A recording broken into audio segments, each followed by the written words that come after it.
Ya, salam jumpa pemirsa. Senang sekali saya Samsu bisa menemani Anda 1 jam ke depan dalam acara Setitik Pencerahan. Setitik Pencerahan kali ini kita akan berbincang-bincang tentang Wicaksono. Ada banyak yang mengatakan bahwa baik dan buruk itu selayaknya buih sabun gelembung yang melayang di udara. Sebentar kemudian ketika kita pandang, maka gelembung sabun itu akan pecah. Begitu pula dengan kebaikan dan keburukan. Kebaikan kadang-kadang bisa menjadi buruk setelahnya, atau keburukan bisa menjadi kebaikan berikutnya. Nah, bagaimana untuk menyikapi hal itu? Tentu ada jalan tengah, yaitu Wicaksono. Untuk itu kita berbincangkan pada malam ini. Hadir di studio seperti biasanya Irianto Ngandali. Selamat malam bersama Pak Didi. Selamat malam Pak Didi. Sugeng dalu rahayu. Ini 2 episode ini Pak Didi selalu hadir. Mudah-mudahan di episode mendatang selalu hadir ya Pak Didi ya. Insyaallah. Ya pemirsa, seperti biasanya sebelum kita berbincang-bincang, kita hening sejenak untuk satu tembang berikut. Ono kidung rumeksa ing wengi, teko ayu luputa ing lara, luputa pilai kabeh,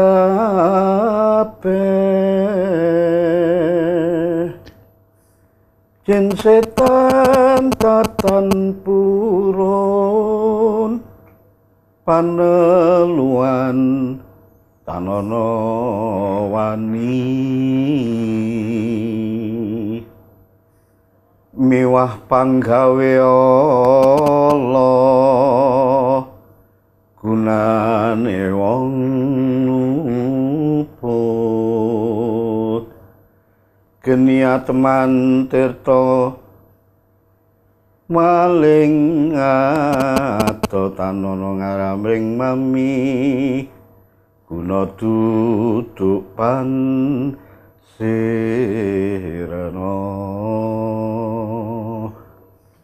Ya, pemirsa, kita awali saja bincang-bincang ini tentang Wicaksono, Ki Irianto. Sekarang ini untuk menentukan sikap bijaksana itu rupanya repot juga. Ini kalau kita hubungkan antara kepemimpinan dan kebangsaan. Salah satu pemimpin ini harus menentukan sikap. Ini harus membela yang ini atau yang itu. Sementara yang bawah juga menuntut ini dan itu. Ya, ini bagaimana untuk menentukan sikap Wicaksono ini? Ya, begini Mas Samsu. Beberapa waktu yang lalu kita berbicara Nabi Adam. Ya, secara antropologi semacam itu. Homo sapien diawali dari bagaimana Tuhan itu mengajari manusia untuk memahami nama-nama segala sesuatu. Nabi Adam adalah diyakini sebagai manusia pertama, ya, sekaligus yang diberikan pemahaman ya oleh Allah Subhanahu wa Ta'ala dalam agama Islam. Kalau sudah Tuhan sendiri yang campur tangan, itulah Wicaksono. Dia mengerti sesuatu karena diberitahu. Ya, akibatnya mungkin akibatnya, gitu. Bahwa itu adalah pohon jambu, ini adalah begini dan sebagainya. Nah, sampai sekarang sebenarnya kan di dalam keilmuan itu terjadi perdebatan seru antara ilmu-ilmu yang bersifat humaniora, kemanusiaan ini, dan ilmu-ilmu yang bersifat alamiah, sing nilai dan sing nyoto. Ya, akhirnya berkembanglah dalam konteks keilmuan itu namanya ilmu filsafat. Filsafat itu pilus dan supus, ya, pilus itu cinta, supus itu kebenaran. orang sudah mulai mencari kebenaran dalam perspektif nyata. Ya, berikutnya, padahal dulu ya kebenaran itu datang dari Tuhan, kan diajari oleh Tuhan tuh. Kalau Tuhan mengajari kan pasti benar. Ya. Tapi alam pikiran manusia itu memberontak sehingga menutup hati. Rasanya hilang nih saiki.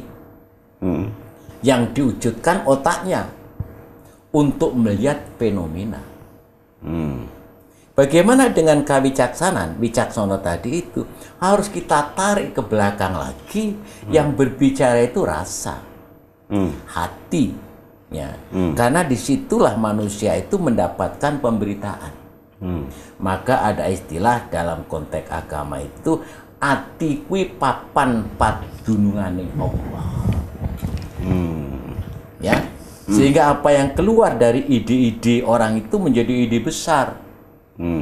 Yang wicaksono, sehingga kalau toh harus ada konflik A dengan B, kita bisa untuk memahami jalan keluarnya. Kenapa begitu? Karena konflik itu sendiri dipandang keindahan, yang benar dan yang salah itu pertama kali dipandang sama.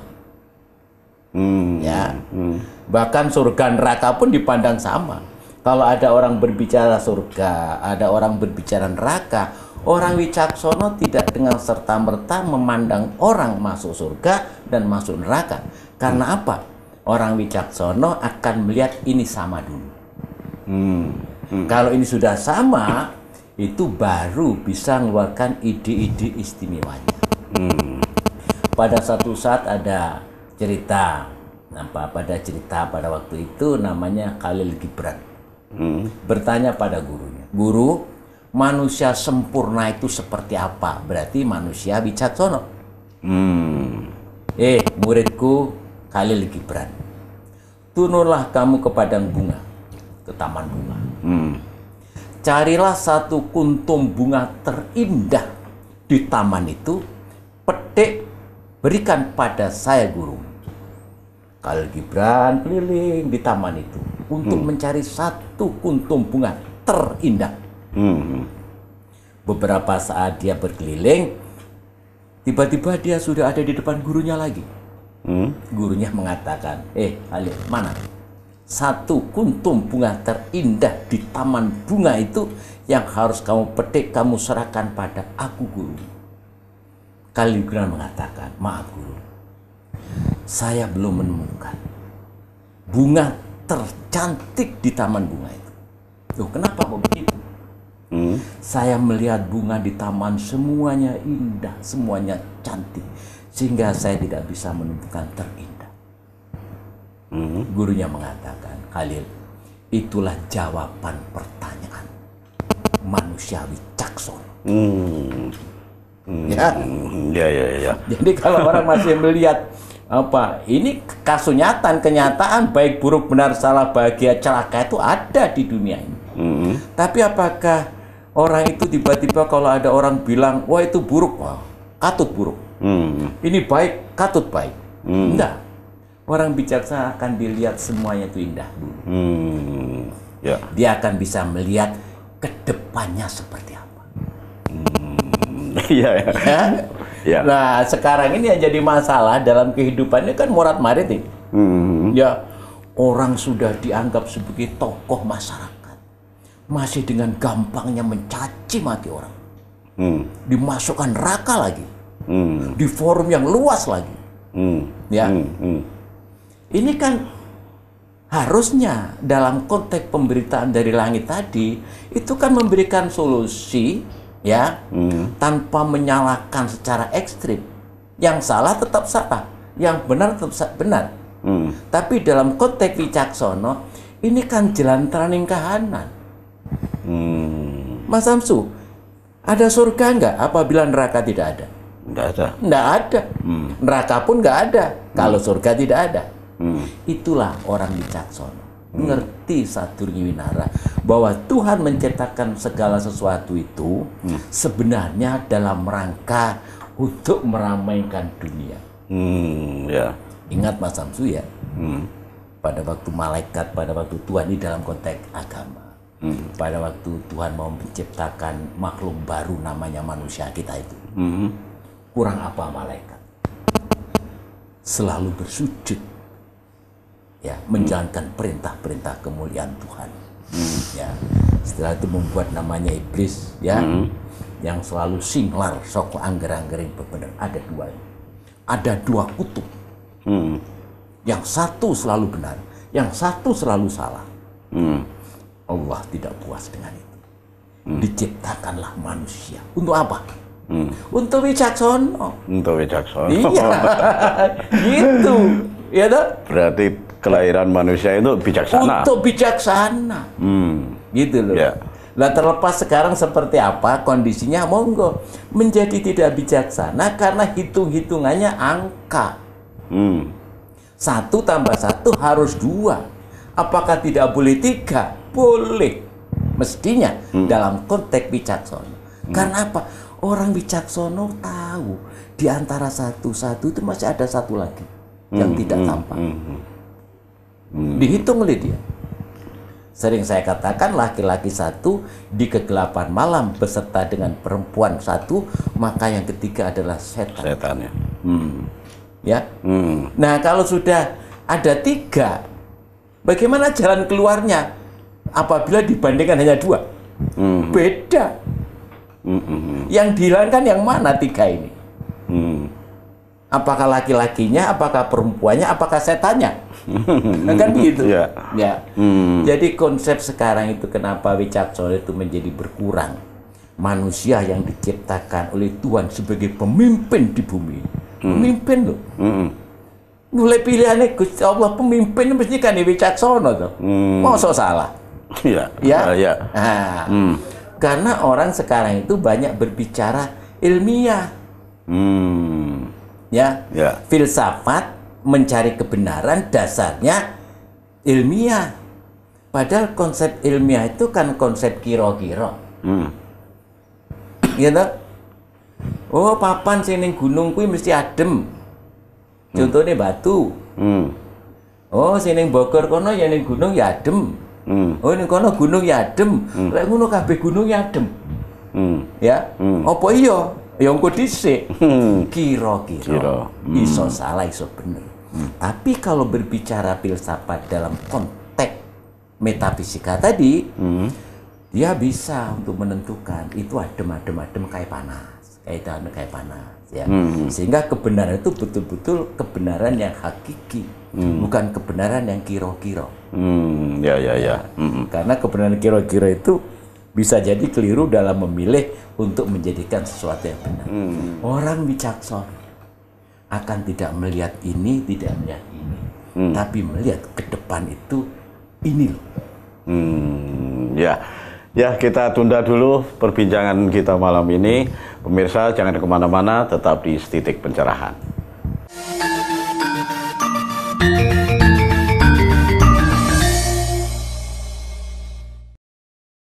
Ya, terima kasih pemirsa, Anda masih tetap di Titik Pencerahan. Kita lanjutkan bincang-bincang kita tentang wicaksana. Ya, beralih ke Pak Didik. Pak Didik, tadi Pak Arianto juga sudah memberikan pengantar lah tentang wicaksana. Menurut Pak Didik, untuk mencapai sikap wicaksana bagi manusia ini bagaimana? Kalau menurut Pak Arianto kan wicaksana itu sambubarang kang teko Gusti. Apapun yang dari Tuhan itu pasti bijak. Karena apa? Karena Tuhan tahu dan Tuhan yang merencanakan apapun yang terjadi bijak. Satu contoh, kalau kita melihat bahwa tadi Mas Samsu berbicara bahwa buih itu kalau meletus ada yang jadi baik, ada yang jadi buruk, kan gitu kan ya, awal cerita. Ini juga satu contoh, saya berbicara Kombang Ali-Ali.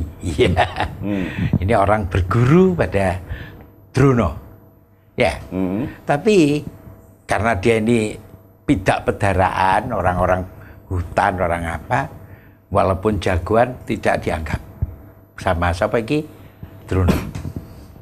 Nah, dia lebih sayang pada seorang pangeran namanya Arjuna.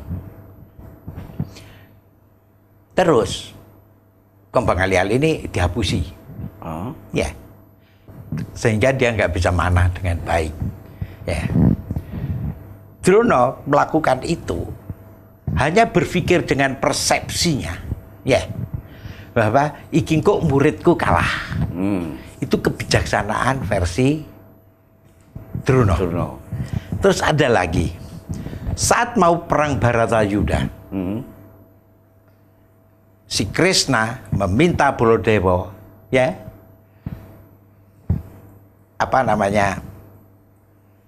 bertapa di Grojogan Sewu. Tujuannya apa? Karena Nenggala dengan Cokro itu berbeda. Punya senjata Nenggala, siapapun yang kena pasti jebol. Iya kan?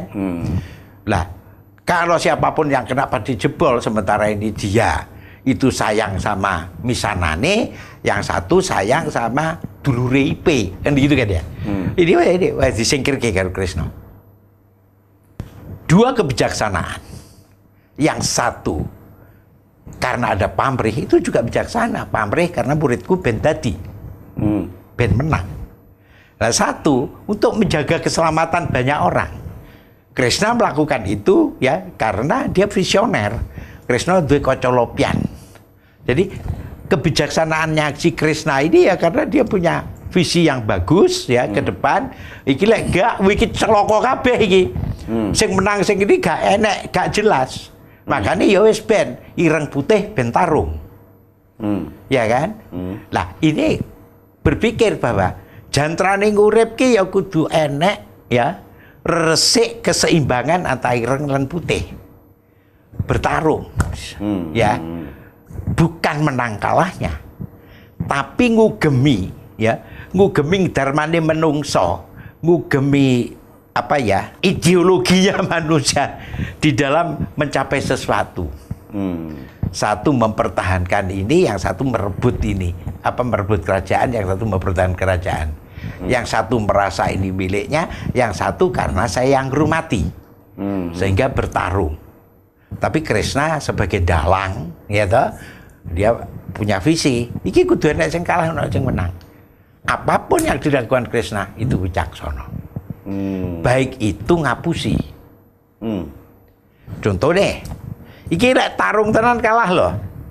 Mungsuhmu iki Resi Bisma. Wes ku jagoan sak donya kuwi. Ya ta. Utusan Kunti dulure to teko. Walah, iku lho saka ponakanmu. Iku lho anake Madrim. Madrim adikmu. Kan gitu kan ya? Nah, dihapusi digerebek ya wis, aku tetap perang. Tapi aku lilo. Ngene kan gitu. Itu kan juga kawicaksanan. Jadi kawicaksanan itu kadang-kadang di mata manusia itu tidak adil. Kawicaksanan itu di mata manusia ya kadang-kadang tidak baik. Padahal awal dikatakan bahwa kuwi teko Gusti.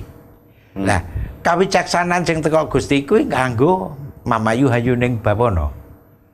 Nah, kawicaksanan teko menungso iki kadang-kadang itu sangat melekat pada nafsu pribadi, ya. Nafsu pribadi karepe ya nata hayuning bawana. Tetapi apakah hayuning bawana yang dikarepke kawicaksanan pribadi iki bisa bermanfaat kanggo harmoni ning donya? Ada dua hal yang ini. Satu contoh, kalau kita ngomong bapak polisi ya, di situ ada verboden ya, Pak, menika wonten kereta jenazah. Dalemipun niki meneh muter ngriko tebih, Pak. Atau kita balik, Pak, menika tiang sakit. Ini orang sakit. Kalau muter ke sana satu macet, dua apa? Ini ada perboden. Padahal rumah sakitnya 100 meter dari sini. Silahkan. Bijaksana nggak polisi itu? Ya, bijaksana. Bijaksana. Bijaksana itu melakukan pelanggaran nggak? Dalam konteks itu? Dalam konteks itu. Jadi kebijaksanaan itu sebetulnya yang banyak terjadi di jagat gede ini adalah kebijaksanaan yang sesuai dengan pengambil kebijaksanaannya. Iya kan? Dari persepsi masing-masing. Apakah itu juga getaran dari Tuhan? Apakah itu juga keinginan Tuhan seperti itu? Manusia punya persepsi beda-beda. Iya. Jadi kita betul-betul dalam satu kebijakan.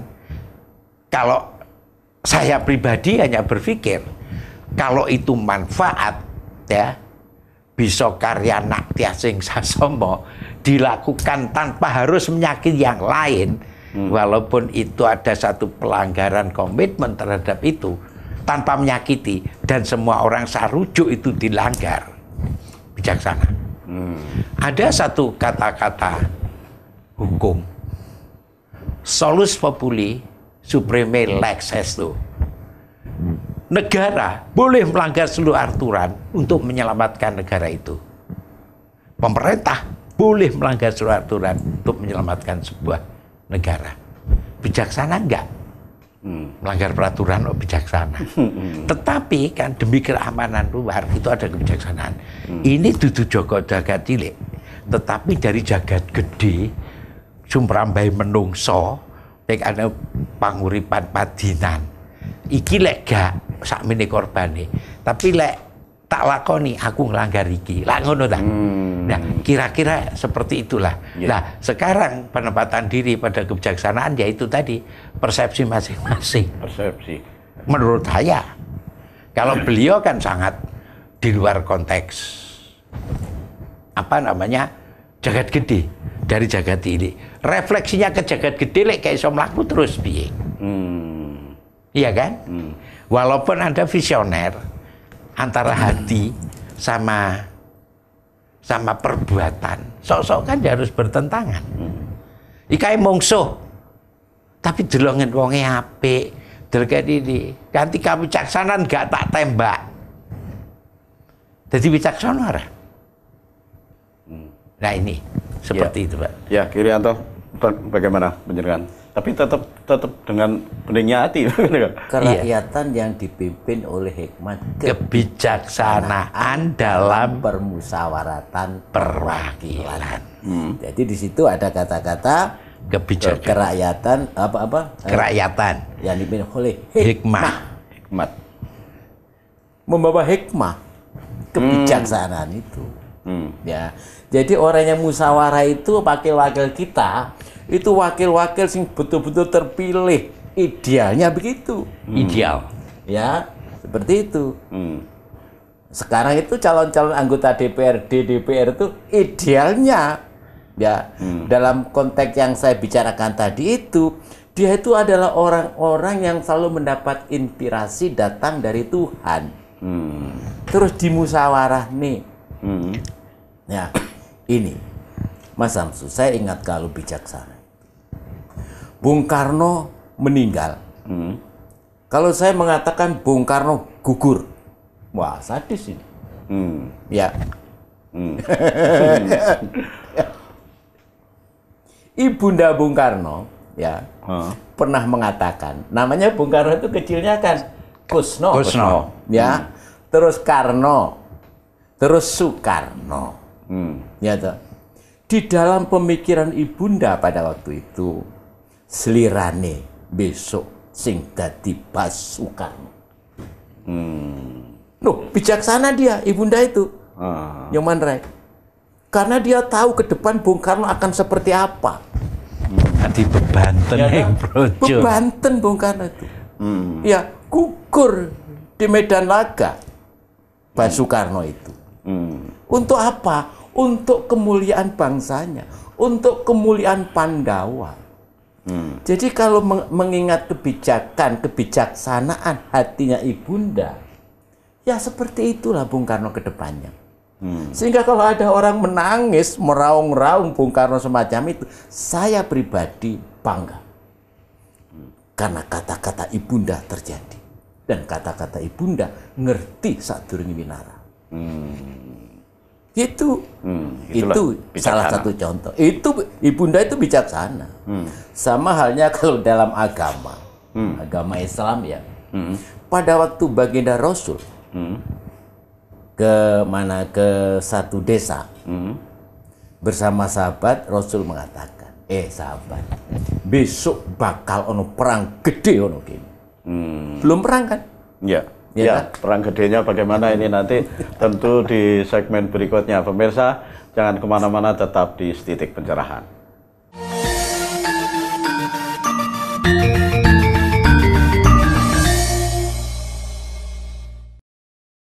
Ya, terima kasih pemirsa, Anda masih tetap di Titik Pencerahan. Kita lanjutkan bincang-bincang kita tentang Wicaksono. Ya, kita lanjutkan Kirianto. Perang besar itu. Ini perang besar loh. Ini baginda Rasul. Siapa berani mengatakan tidak bijaksana? Bijaksana.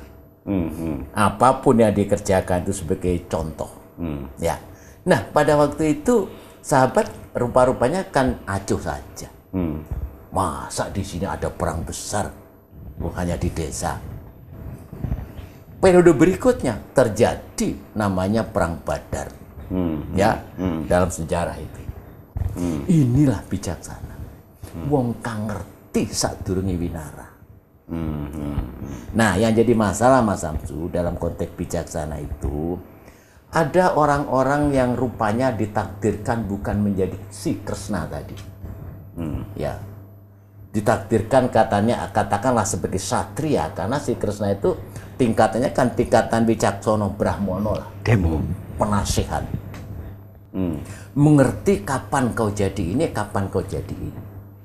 Dalam cerita-cerita di Jawa ini ya, kalau kita bicara wayang, Bratasena itu, ya, itu sampai diberitahu sama Narada pada waktu dia jadi pendeta, asik di sana, karena bersama dengan Tuhan. Ya, sehingga dewa-dewa tak semuanya kalah karena dia ke sana. Kenapa? Karena selalu mendapat pemberitaan dari Tuhan. Itu ilmu kawicaksanan siningit. Tugasmu di dunia sebagai satria. Ya, dan ilmu-ilmu itu hanya diberikan pada satria dengan sembunyi-sembunyi. Ya, ojo dibuka umum. Itulah makanya dalam dongeng itu Bratasena dari Arga Kilasa kudu mudhun sebab kowe sik duwe dharma namanya satria. Ora oleh kaya ngono. Sing oleh sapa? Kresna. Ya. Nah, inilah sebenarnya orang-orang bijaksana yang di belakangnya para pejabat inilah mestinya orang-orang terpilih yang bisa untuk mendengarkan pemberitaan langit. Wicaksono. Nah, orang-orang bijaksana itu orang-orang yang sudah ngerti kitab soro, kitab syariah, kitab kang ditulis dening Gusti. Jadi gari moco Mas Santu kira-kira gitu lho ya. Gari moco iki Bratayuda iki wektune sapa ya? Wektune Gatotkaca. Yang ngono Gatotkaca kalih karo kae. Gitu. Iki Abimanyu kalih karo kae. Udah, kamu yang maju. Kenapa? Karena sudah waktunya. Oh, kae kalih karo Nakulastya. Nakulastya maju kowe. Ririn mbahmu kuwi kan gitu ya. Karo Sri Kandi. Dia itulah sebenarnya sebagai pengelola alam semesta. Dan itu ada pada manusia. Makanya manusia itu adalah pemimpin di bumi ini.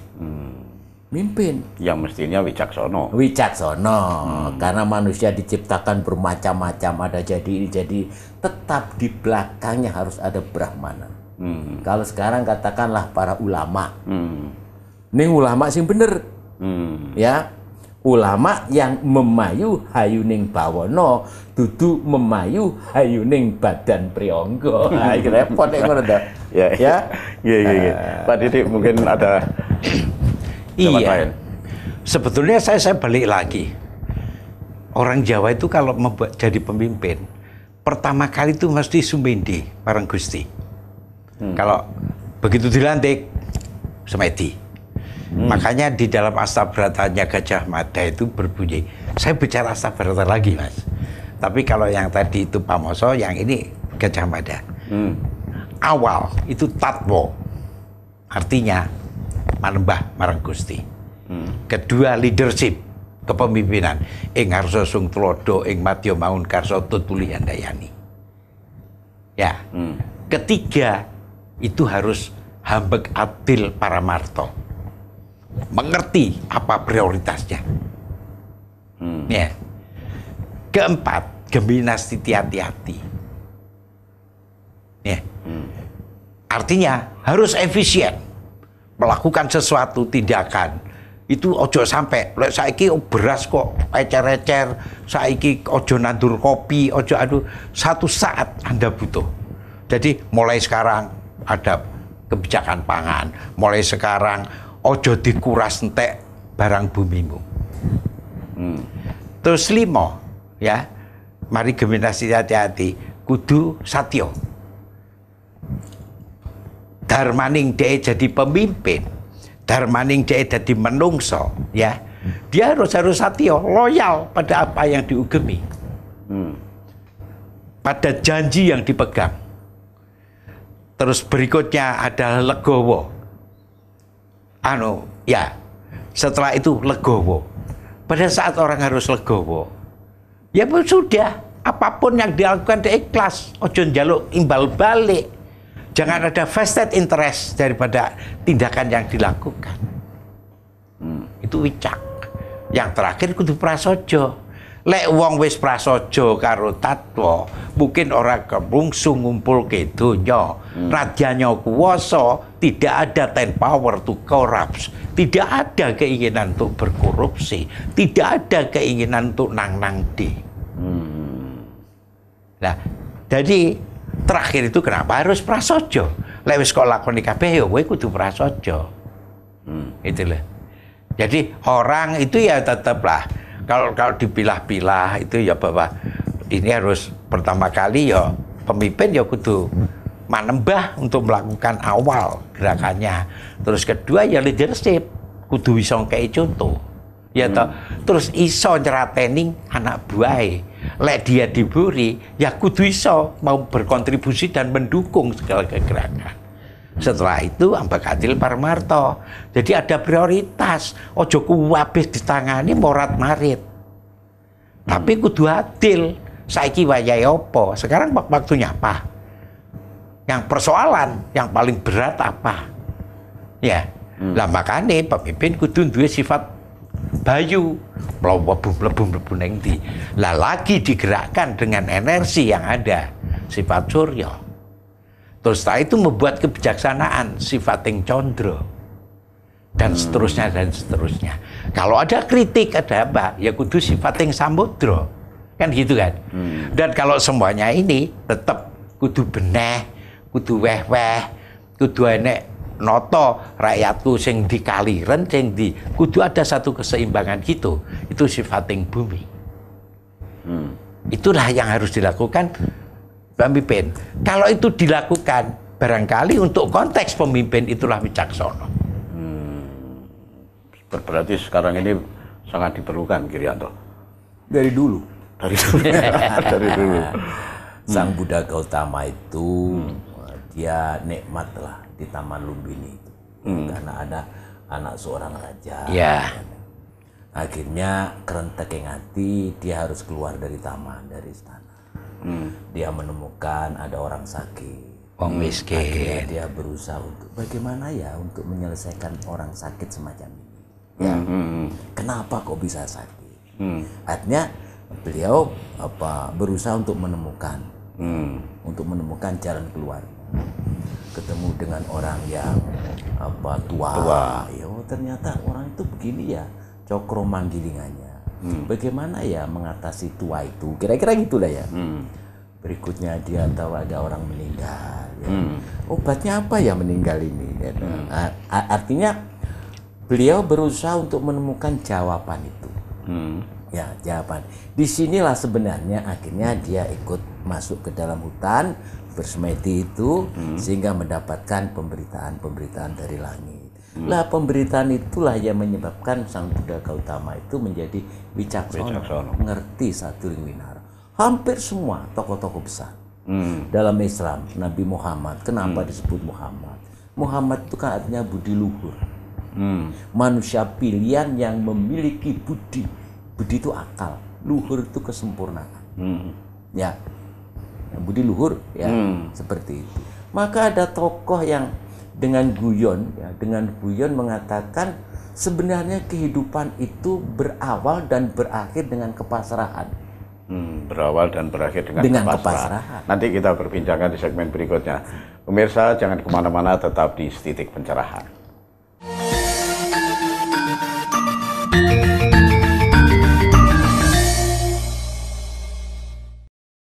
Ya, terima kasih pemirsa, Anda masih tetap di Titik Pencerahan. Kita lanjutkan bincang-bincang kita tentang Wicaksono. Dilanjutkan Kirianto, itu tadi. Jadi manusia wicaksana itu berawal dan berakhir dengan kepasrahan. Pasrah. Setelah bekerja keras ya, tahu mana baik mana buruk tadi tuh ya. Baik dan buruk, ada kematian, ada tua ya, ada sakit dan sebagainya. Manusia-manusia harus pasrah lagi. Katanya Mas Didik, semende marang Sang Hyang Widi. Ya. Kalau orang itu sudah pasrah itu kan ya mbok kapak-kapak dia kan gelem.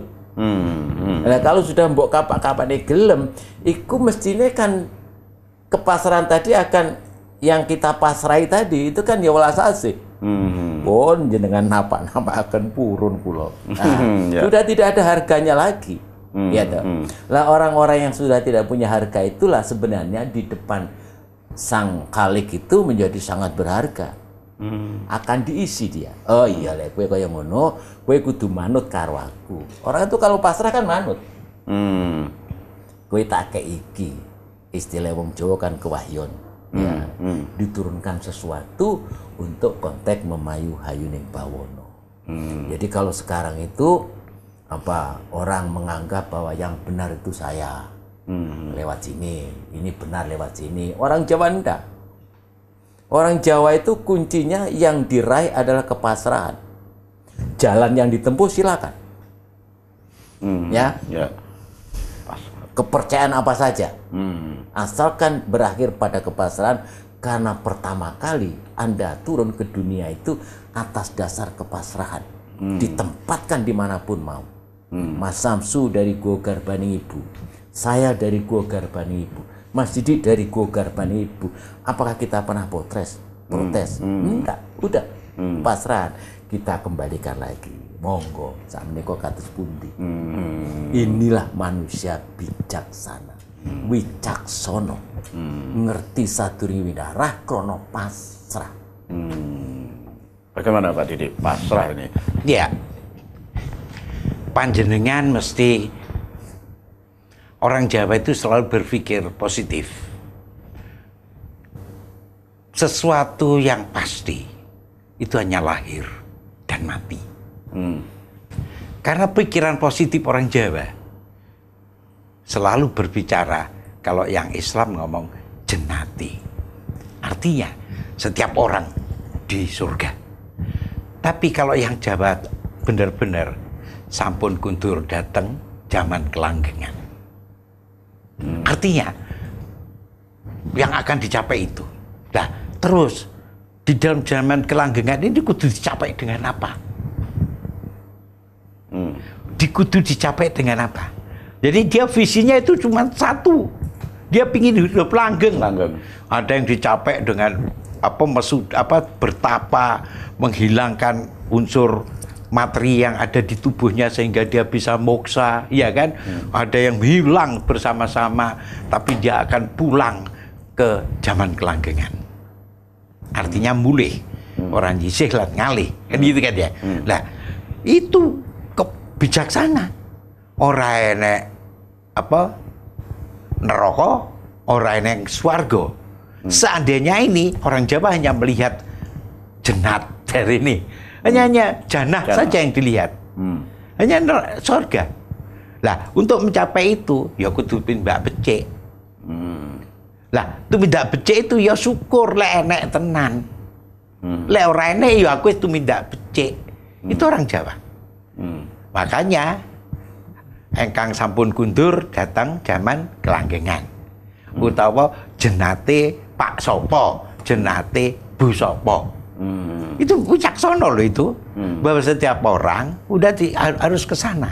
Lah, dengan tujuan yang positif, dengan tujuan yang menyatu ke Gusti Allah, dia akan berbuat angger sing ada, hukum-hukum yang ada yang diperintahkan untuk ke Gusti Allah. Itu pasti akan dia lakukan karena dia pingin urip langgeng. Lah, makanya selalu nyan presani becik ke titik Allah ketara. Ya ta. Itu yang dipakai pedoman. Ya ta.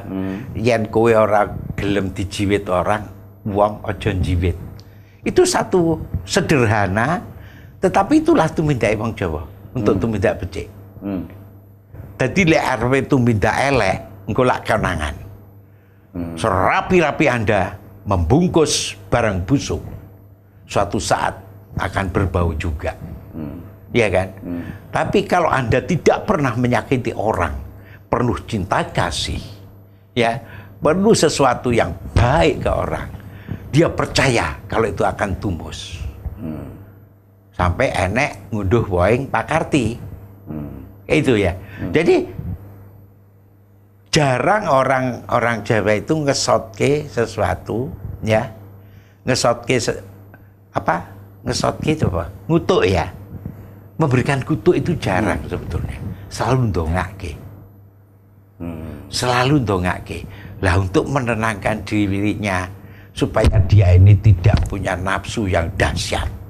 Tidak punya nafsu yang berlebihan.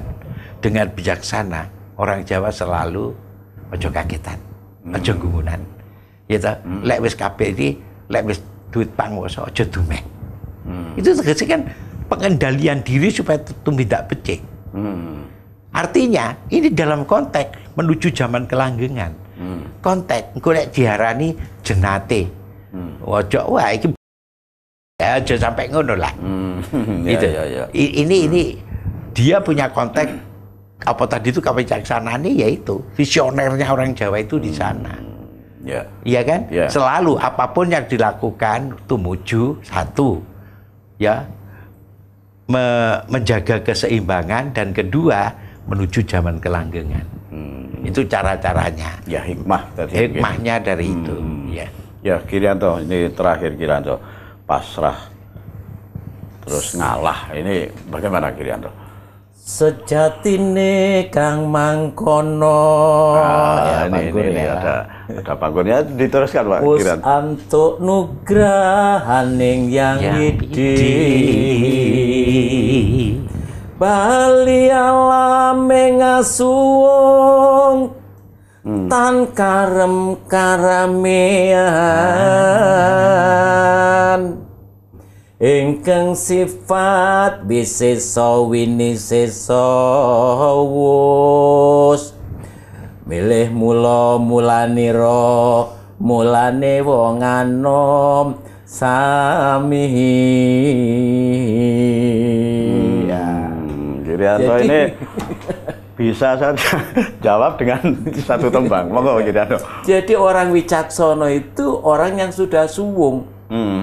Tan karem karamian mung delok kabeh iku kosong. Isine mung pangeran, mung Gusti. Ya. Sebab mulih mulanira. Ya, mulai pada asal usulnya pasrah. Dari pasrah maka dia akan pulang kepada kepasrahan lagi.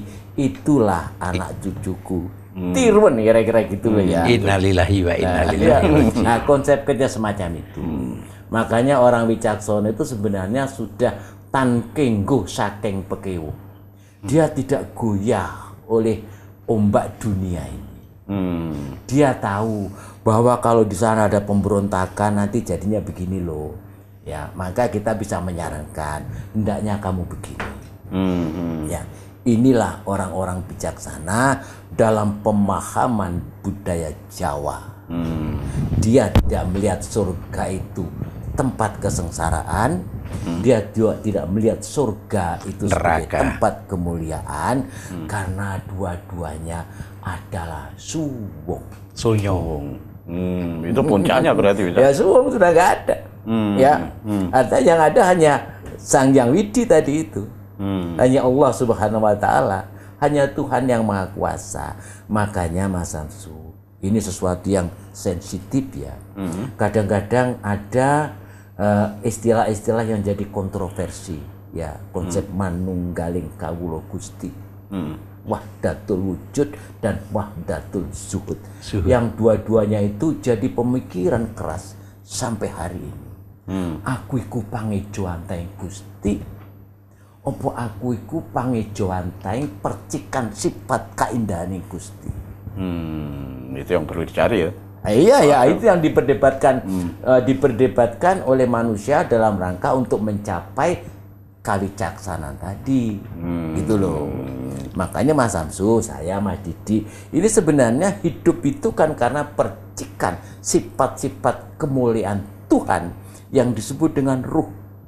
Artinya manusia itu secara pribadi masing-masing itu ada kemuliaannya. Ada kemuliaan. Maka setiap melihat sesuatu, sejelek apapun manusia, kenapa kamu tidak melihat ruh Allah itu sendiri? Mestinya melihat keindahan ya. Iya tak? Ngocok gampang-gampang nyalahne. Kowe kuwi nguwasi menungso. Mestinya sing mbok wasi sifat keindahan, percikan keindahan Allah itu. Ya. 1 menit Pak Didik, monggo. Ya, kita kalau ngomong kebijaksanaan itu sama dengan kita ngomong kalau di Katolik itu bonum faciendum malum vitandum. Kalau di Islam itu amar ma'ruf nahi mungkar. Jadi selalulah kalau kita berbicara wicaksono, dohno kang Allah lan tuminta kon becik. Nah itu supaya kita bisa mulih, orang ngalih utawa nyisih. Dan mulih ya asaling saka Datullah balik nang kene Allah. Kepasrahan tadi Irianto ya. Sebetulnya ada satu hal, tulus melepaskan kedagingan sejak awal sehingga kita tidak terganggu oleh materi yang menjebak kekudusan. Roh Allah yang diteteskan, Roh Kudus yang diteteskan pada diri kita. Ya, karena memang waktu juga tidak mengizinkan. Terima kasih Irianto kehadirannya, Pak Didik, matur nuwun. Pemirsa, akhirnya saya beserta seluruh kerabat kerja Dhamma TV yang bertugas mengucapkan terima kasih atas perhatian Anda. Mudah-mudahan minggu depan, episode di depan kita menemukan tema-tema yang semakin menarik. Sampai jumpa.